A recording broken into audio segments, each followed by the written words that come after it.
ஆதியாகமம் 41வது அதிகாரத்தில் 51வது வசனத்தை நம்ம வாசிக்கும் போது, யோசேப்பு என் வருத்தம் யாவையும் என் தகப்பனுடைய குடும்பம் அனைத்தையும் நான் மறக்கும்படி தேவன் பண்ணினார் என்று சொல்லி மூத்தவனுக்கு மனாசே என்று பெயரிட்டான். அல்லேலூயா. கர்த்தர் நல்லவர். ஆண்டவர் சொல்லுகிறார், என் வருத்தம் யாவையும் ஆண்டவரிடத்தில் சொல்லுறாம, ஆண்டவரே என்னுடைய வருத்தம் யாவையும் என் தகப்பனுடைய குடும்பம் அனைத்தையும் மறக்கும்படி. எப்படின்னா, அவன் வாழ்க்கையில் அவன் பட்ட இன்னல்களும் வேதனைகளும் அநேகமாக இருக்கிறது.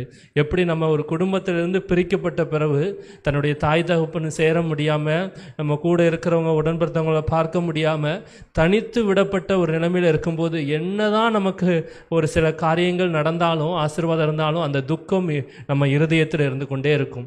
ஏதோ ஒரு காரியத்தில் அவங்களோடு நம்ம பேசாமல் இருப்போம், இல்லை விலகி இருக்கலாம். ஆனால் அந்த வேதனை என்றைக்கும் மாறாமல் அந்த வருத்தம் நம்ம இருதயத்தில் இருக்கும்.